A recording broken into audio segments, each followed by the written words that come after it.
What's up, everybody? Welcome back to Pages Uncovered.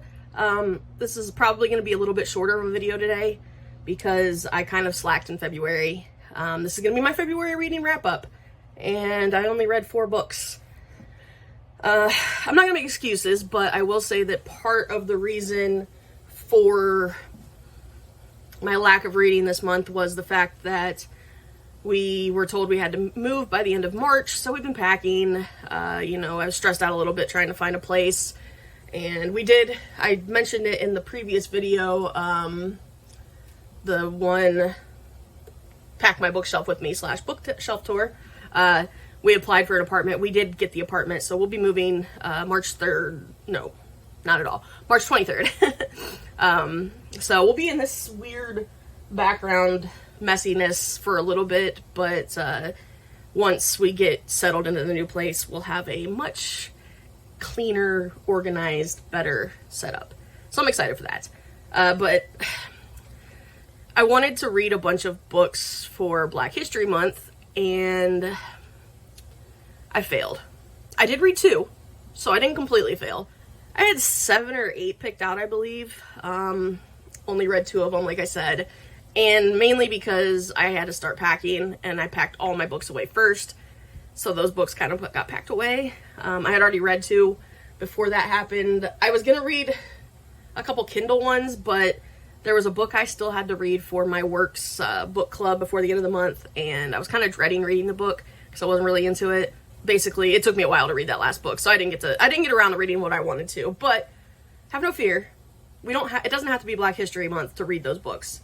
So when we get moved into the new place, I'm going to make it a point to read one of those books, at least one of them a month, until I get through that whole list that I made, because I was really interested in the books that I picked out, so we'll get back into them. But like I said, from here on out until I get settled in the new place and get everything unpacked and all my books unpacked, everything's going to be just on my Kindle, which is not really a Kindle. I have a fake Kindle. Well, I mean, it's a Fire tablet, but it was cheaper, so I use it. So I'm going to show you, since the books are packed away, I'm just going to show you the picture of the cover on the Kindle. Two of these were Kindle books. I think one was a Kindle Unlimited. No, one was a Stuff Your Kindle Day book. The other one I had to purchase. That was the one for the book club. Tried to get it from Libby, but there was like a crazy wait, so I had to buy it. Then the other 2 were physical books, and those were both the Black History Month books I read. So, with all that backstory, let's go ahead and get into it. The first one I read, this is one of the Kindle books, and it was Stuff Your Kindle Day book, I do believe. I know it was free, so I'm pretty sure I got it from Stuff Your Kindle Day. But this was, hopefully you can see that, You Had Me at Hello by, I think it's Mara, I think it's Mara McFarlane. So I gave this book, I wanted to like it, I really did. And I didn't hate it necessarily, so I gave it 3 stars. Basically, so Ben and Rachel, they were best friends in college, and they both liked each other, but it was one of those situations where, like, she was in a relationship, a long-term relationship, and he was kind of a bit of a playboy, but they did both like each other, they just never told each other.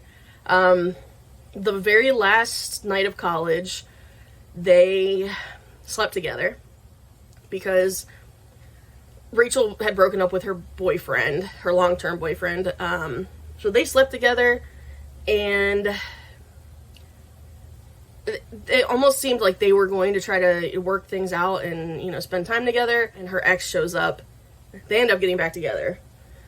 So Ben and Rachel, they basically lose touch for years.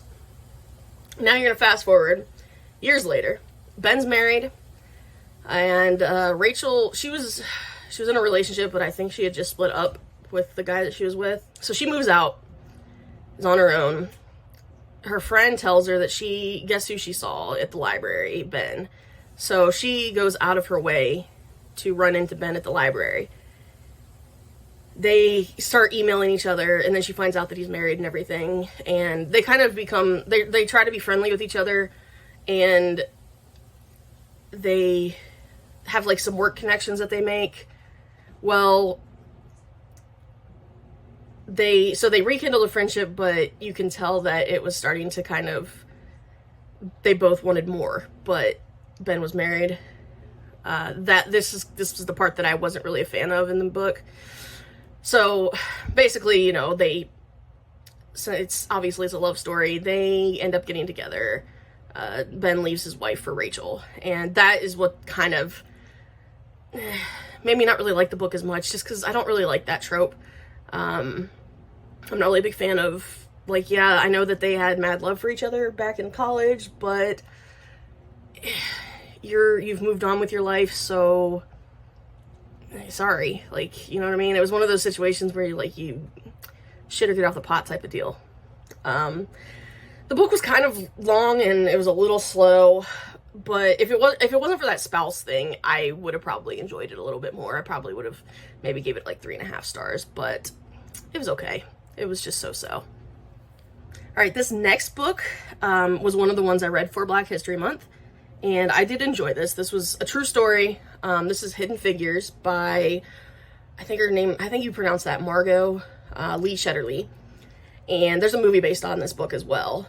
So basically you've got these badass women, African-American women, who in the 50s, 60s, 70s, up until the 80s really, they got hired on to, it was called NACA, which was kind of like pre-NASA. It was before the space stuff came into it. It was more aerospace type stuff. And they were what they call human computers, where they would do basically all the calculations and stuff. So obviously they played a really big deal in not only aerospace, but then eventually it turned into NASA, and so space. They started out as temp workers, ended up, they needed the computers, they needed more of them, so they kept hiring and hiring, and they got on for a long time, permanently pretty much. That was kind of when things were turning from aerospace to outer space. And this was during the time of what they call the space race, where the US and Russia were kind of going head to head with like the technology and stuff to explore space. Russia kept beating the US to everything until we put the man on the moon. And these women played a very big part in getting that man on the moon. Women, they really kind of paved the way for not only women, but not only African Americans and women separately and together, but like just women in general in both the workplace and the engineering field. This was, you know, before it was really common for women to be engineers. Now you've got like the whole STEM programs, and there's like a big push to get more and more girls interested in, you know, science, technology, engineering, and math. You kind of could thank these ladies. They were badasses. I really did enjoy this. I gave it 4 stars. I watched the movie afterwards, and I liked the book better, only because, like, the movie was very good, don't get me wrong. The book just had a lot more details and a lot more backstory, and I think that really kind of helped paint the overall picture of these women. I did enjoy that the book kind of bounced around between the different women, but it really gave you a lot of in-depth, not only backstory, but their lives during these time periods, both in the workplace and out of the workplace. So I just really liked the detail that the book went into compared to the movie. But obviously we know that books usually have a lot more detail than the movie, because a movie you only have, 90 minutes max normally? Yeah, 90, 120 sometimes. So yeah. I liked it. It was a good pick for Black History Month. Now this was my favorite read of the month, and it was also a physical book, Black History Month themed. Not really themed, but celebrating Black History Month. This was a memoir. We're talking Will. This is the Will Smith memoir with Mark Manson, who wrote the book, The Subtle Art of Not Giving a Fuck. This book was really well written. It was just really interesting. I love Will Smith. I mean, you can't not love Will Smith, and if you do, I don't trust you. But it really starts, I've been wanting to read this for a while, first of all, and I finally picked it up. I had to buy it. Like, I wanted this on my bookshelf, basically. But I gave this 4.5 stars. And I mean, it's almost a 5-star, to be honest. I have a hard time giving out 5 stars just because I'm picky. Not picky, I just feel like I don't want to oversell stuff. But so this starts from his early childhood. I didn't really know a whole lot about his personal life before he became Will Smith global superstar, basically. So it goes back into his childhood, and it goes all the way up through, I think it was the year 2020. It ends with his big thing. I think it was on YouTube, I believe, where he went and did like a not bungee jumping, yeah, kind of bungee jumping, I guess, out of a helicopter. It was like a big thing. I think that was in 2020. But you really learn a lot about his career, like the start of his career, which I didn't know a lot about. How he got to where he is now. You know, it took a while to get where he is, but like he had some slip ups and stuff like that. But overall, like, he put in the work. His work ethic is just crazy. In this, you see a lot of that in this book. I mean, you kind of think he was in almost every like big blockbuster film in the late 90s, early 2000s. Like, you're thinking, gosh, I'm gonna blank, but like, just to name a few, you got Men in Black, you've got Wild Wild West, you had like The Pursuit of Happiness, Ali, gosh, Hitch, oh gosh, what's the one where he was the superhero? I can't think. But anyways, he was in a lot of movies, a lot of big hits. I think I've probably seen pretty much all of his movies. But yeah, it was really good. And I mean, who doesn't love the Fresh Prince? I've binge watched that a couple times now from front to back, and you got to see like a good behind the scenes look into that whole process of like the start of the show all the way through the later seasons, stuff like that. You know, the ups and downs of being on a hit show like that, and like the dynamics with all the cast and everything. It was really cool. This one definitely makes me want to jump into some more memoirs. So I think I'm going to make it a point to kind of start diving into maybe one a month. So if you have any suggestions for memoirs, biographies, stuff like that, leave them down in the comments, and I will add them to my list and check them out. But yeah, that was Will. Like I said, my favorite book of the month. It was just really good. I definitely suggest that you check it out, especially if you like Will Smith. I'm having a problem talking today. Anyways, moving on to the very last book. Like I said, 4 books is all I got in this month. This book, I had a hard time getting through this. I wasn't really a big fan. I gave it generously 3 stars. I could see it. A lot of people loved this book. I just couldn't get into it. And I had to finish it because this was our February book of the month for the book club that I'm in at work. And it was just, I don't know, long and drawn out. This is Mexican Gothic by Silvia Moreno Garcia.